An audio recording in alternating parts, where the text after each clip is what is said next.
आपको photo editing सीखना है और आप अपना फ़ोटो को जो एडिट करना चाहते हो बिल्कुल प्रोफेशनल की तरह, और आप फेसबुक पे अपने फ़ोटो वगैरह मतलब सबके फ़ोटो देखते होगे तो वहाँ पे आपको लगता होगा कि कैसे एडिट करते हैं, तो इस वीडियो आपके लिए हो सकता है ये यूजफुल ये वीडियो। तो इस वीडियो को पूरा देखिए बिना टाइम वेस्ट किए।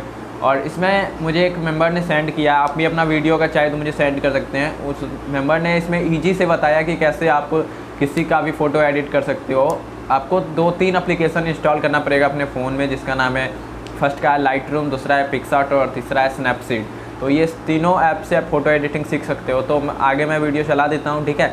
तो उस वीडियो को पूरा देख लेना। और उससे पहले मैं बता दूँ, अगर आपने अभी तक टिकटॉक पे मैं फॉलो नहीं किया तो टिकटॉक पे फॉलो कर लें, इंस्टाग्राम पे फॉलो नहीं किया तो इंस्टाग्राम पे भी फॉलो कर लें। और जिससे भी अपना चैनल प्रमोट कराना है आप मुझे पर्सनली मैसेज कर सकते हो इंस्टाग्राम पे।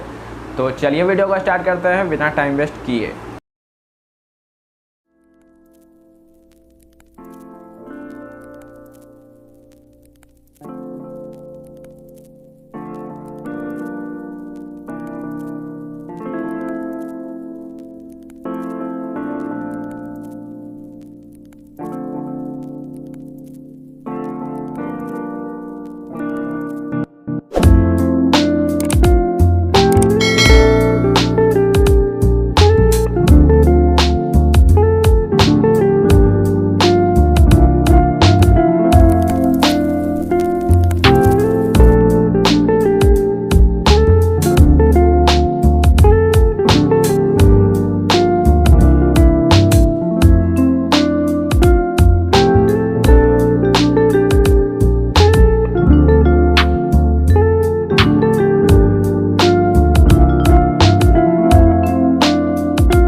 देख सकते हो कैसे जो फ़ोटो एडिटिंग आप इजी से सीख सकते हो। तो अगर आपको और भी फ़ोटो एडिटिंग टिप्स चाहिए तो आप हमें कमेंट कर सकते हैं और भी आपको वीडियो मिल जाएगा। तो चलिए हम वीडियो को आप ख़त्म करने का टाइम आ चुका है। तो अभी तक आपने हमारे यूट्यूब चैनल को सब्सक्राइब नहीं किया तो सब्सक्राइब कर दें, और अभी तक आपने हमारे इंस्टाग्राम पे फॉलो नहीं किया तो इंस्टाग्राम पे फॉलो कर लें।